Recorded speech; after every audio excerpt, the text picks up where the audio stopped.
Hello mga guys, welcome back to my channel, Just Automotive. Mga guys, kita nyo po nyan, meron pang liner na yung dumikit, yung piston.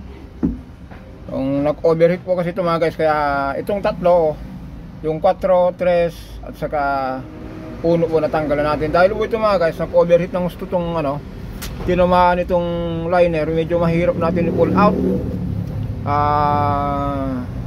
Iangat, pero gagamitan natin yan ng ng technique ni Mang Kanor. Dito na naman tayo. Kaya mga guys, ito po yun nangyari Kasi meron akong upload dito nung nakarang araw. Ilang araw na po ito. Ngayon ko lang nagkaroon muna tayo ng oras. Kasi inasikaso muna natin yung mga customer. Baka sabihin, puro tayo daldal.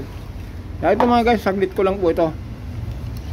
For reminder lang po ito sa mga humihiram ng sasakyan. Dapat po yung mga umihiram na sasakyan po, dahil hindi sa inyo po yun, hiniram nyo lang po. Kapatid mo man yan, bayaw mo, kaibigan mo, ingatan naman po. Ito po, wala naman po kagustuhan po ito, pero ito ang masakit kasi napakinggan. Hiniram lang sa akin yung kuya Jess Pinabutan sa kanya yung problema, ako magpapagawa. Hindi natin alam mga guys kung dating may problema na, pero yun nga po, kung may problema po ang sasakyan, sabihin din natin, baka nahiya tayo sa mga kapatid natin, bayaw natin, kaibigan natin na may problema. Mas maganda na lang po na sabihin na may problema. Pero kung wala namang problema, baka ginawa niya po ito, patakbo ng patakbo, walang check ng tubig, hindi naka-monitor sa gauge, temperature, bomba ng langis. Ayan po mga importante mga guys temperature, oil pump, battery. Kung battery mga guys, alternator ang damage o kaya wiring. Kung temperature po, umaangat po, check nyo po yung tubig nyo po, baka kulang. Tapos, kung oil naman po, baka kulang din. Pero kung masin nyo mga guys, ito po, bukod tangi po. Yan ang laki ng tama. Pati itong isa, meron rin din konting tama itong Ito, yan Pero ito po, sobra. Nanikit po. Pingas nga po nabawasan po. Yung round niya, bawasan. Kita nyo po. Nanikit. Sobrang Tapos itong valve cover niya po, lusaw. Atin nyo po niyan, lusaw na lusaw. Tapos, yung cylinder niya, number 1, crack. Sobrang overheat nga. Kaya sabi ko nga po, ulitin natin, both side yan. Sa may-ari po, kung papahiram natin yan, ulitin natin, kapatid natin, bayaw natin, kaibigan natin. Kung alam natin na may problema po, huwag kayo nang mahiya na sabihin na may problema yung sasakyan. Baka sakala nila patatamaan. O kaya naman, yung yung sa humiram naman po, dahil hindi sa atin itong sasakyan na to, yung hiniram natin, kung gaano kaingat yung may-ari, dapat po doble tayo. Huwag natin ikatwiran, hiram ko lang yan. Okay mga guys, kasi ulitin natin, maraming senaryo dito sa shop. O kuya, pinahiram ko lang yan, ayan, ganyan na nangyari. Masakit pa naman yan, lalo halimbawa kaibigan mo, hindi mo naman pwedeng ganun talaga. Pero wala. Buti sana kung makihati sa gastos. Nakakaya naman po na kung yung kaibigan mo nakakaintindi rin, siya magpagawa, o di bakit hindi po Pero ito po, para sa lahat sa atin to. Ayan, tignan nyo po diba? Sobrang init po niya, pumutok yan. Ito crack po niyan. Dito wala. Dito wala rin. Dito wala rin malinis.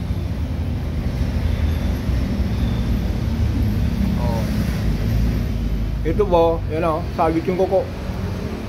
Yan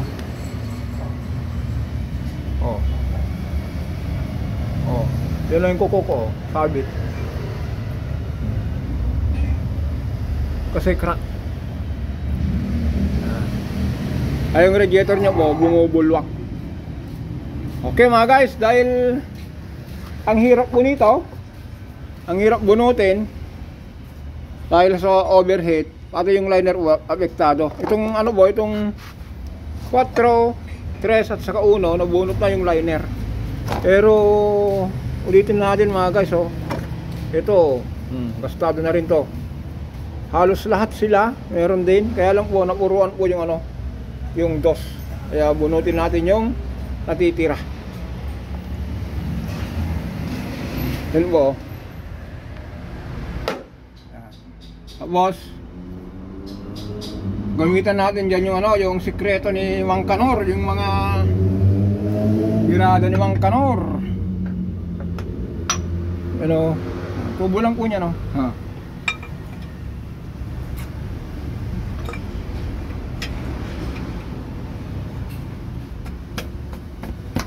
Oh, di ba? Op. Yan lang ko tayo dyan. Parang ano lang tayo dito. Di ba? Maglagay ulit tayo ng extension dito para umangat pala eh.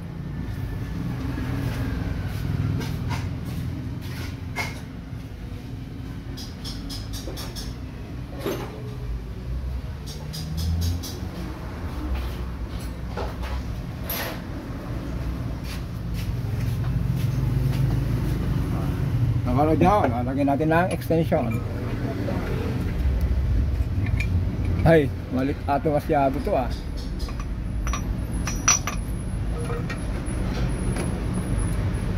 Okay. Layo natin.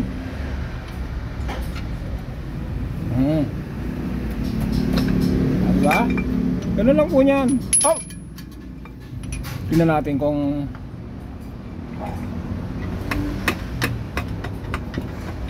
sikreto ni ano yan ni Kuya Jess. Ganun lang po, napaka-simple.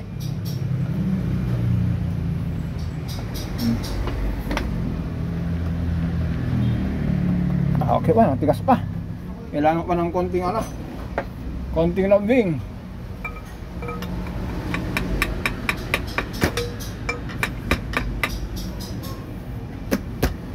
Hoy! Yan. Tinamaan tuloy. Pero ito yung ano mga guys, ito yung sobrang overheat.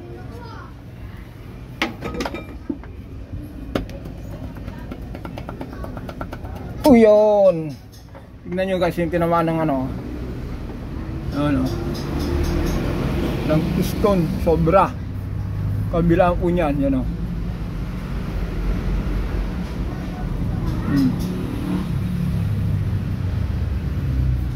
Yun po, punta natin yung piston nya. Yung naging ano na nga po yun eh, naging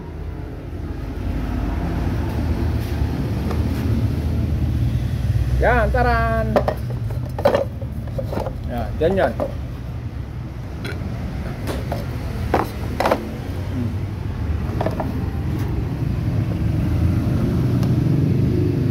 Ganyan.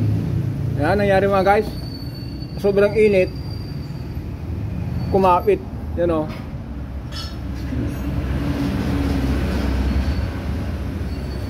Kaya bili tayo ng ano, kung kakayanin ng surplus tayo o kaya bago. Pero maganda mga guys, magbigay tayo ng quotation kung ma-approve man sila sa bago. Para sa mapalitan. Ito, palitan na rin natin. Tapos itong nalusaw na intake, palitin din natin to. Yan, yung valve cover na yan, replace din yan. Tapos itong cylinder head na crack, palitan din natin yan. Ang gagawin natin dito mga guys, kalabasabon dito mga guys, general overhaul. Major problem, gastos yung may-ari. Kaya yan, ulitin natin mga guys, be careful po sa mga sasakyan na inihiram natin. Kung gaano po kaingat yung may-ari, dodoblehin natin po yan. Yung mga humihiram ng sasakyan na maingat, salamat sa inyo. Pero po yung ano, yung mga umihiraw na sasakyan po na ganito mangyari, pag-usapan nyo na lang dun sa kaibigan nyo, kapatid nyo, bayaw nyo kung ano ang gagawin nyo, kung paghatian nyo ba o ikaw na sumulo magbayad. Okay mga guys, sige, hanggang dito lang po tayo. Ano po ito? Kia. Ito po yun, Kia K-series mga guys. Taran! O yan. 2017. Pero hindi ba dapat mangyari ng ganyan eh. Masyadong napaaga yung ano niya, yung pagkadisgrasya niya. Kaya okay, for the next time mga guys, tignan natin. I-update ulit natin to katulad dun sa GX1 na ginawa natin. Yung hinatulan nila ng makina, na buong makina na in-overhaul natin. Meron doon sa YouTube channel natin, Just Automotive. Wala akong pinalitan po doon, overhaul gasket lang. Kay Sir Harold, taga Mauban, Quezon. Okay, bye-bye!